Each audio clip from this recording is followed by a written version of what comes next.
നഗരസഭാ ബജറ്റിൽ പ്രതീക്ഷയർപ്പിച്ചു തലസ്ഥാനം. ഡെപ്യൂട്ടി മേയർ ആശാനാഥ് ബജറ്റ് പുതിയ ഭരണസമിതിയുടെ അവതരിപ്പിക്കും. കേവലം ഒരു വർഷത്തെ സാമ്പത്തിക കണക്കല്ല, പുതിയ ഭരണസമിതിയുടെ 5 വർഷത്തെ കാഴ്ചപ്പാടാണ് ബജറ്റിൽ ഉൾപ്പെടുകയെന്ന് തിരുവനന്തപുരം മേയർ വി രാജേഷ് പറഞ്ഞു. പുതിയ ഭരണസമിതിയുടെ ആദ്യ ബജറ്റിന് മുന്നോടിയായി ജനം ടിവിയോട് പ്രതികരിക്കുകയായിരുന്നു മേയർ.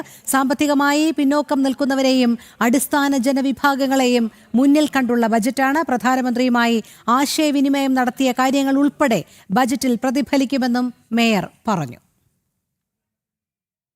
തിരുവനന്തപുരം നഗരസഭ NDA നേതൃത്വത്തിലുള്ള ആദ്യത്തെ നഗരസഭാ ഭരണസമിതി അവതരിപ്പിക്കും. അതിൽ തീർച്ചയായിട്ടും കേന്ദ്ര ഗവൺമെൻറ്റിന് ബഹുമാനപ്പെട്ട നരേന്ദ്രമോദിജിയുടെ ഉൾപ്പെടെ നയങ്ങൾ പ്രതിഫലിക്കും. ഈ ബഡ്ജറ്റ് കേവലം ഒരു വർഷത്തെ ഒരു സാമ്പത്തിക കണക്കല്ല അവതരിപ്പിക്കുന്നത്, മറിച്ച് 5 വർഷത്തെ ഈ ഭരണസമിതിയുടെ കാഴ്ചപ്പാട്. അതോടൊപ്പം തന്നെ നമ്മുടെ നഗരം തിരുവനന്തപുരം പട്ടണം ലോകത്തിൽ ഏത് സ്ഥാനത്ത് നിൽക്കണം, അതിന് എല്ലാ തരത്തിലുള്ള തിരുവനന്തപുരത്ത് ഇപ്പോൾ എല്ലാ തരത്തിലുള്ള ജനങ്ങളും ഒരു മിക്സ് ചെയ്ത് ജീവിക്കുന്ന ഒരു മേഖലയാണ്. അവിടെ അവർക്ക് എല്ലാവർക്കും അവരുടേതായ മേഖലകൾ അവരവർ അനുഭവിക്കുന്ന പ്രശ്നങ്ങളിലൊക്കെ തന്നെ ഞങ്ങളെക്കൊണ്ട് സാധിക്കുന്ന തരത്തിലുള്ള പരിഹാരം കാണുവാനുള്ള പരിശ്രമമാണ്. അതിൽ ഏറ്റവും കൂടുതൽ സാമ്പത്തികമായി പിന്നോക്കം നിൽക്കുന്നവരും അടിസ്ഥാന ജനവിഭാഗങ്ങളെ മുന്നിൽ കണ്ടുള്ള ബഡ്ജറ്റാണ്.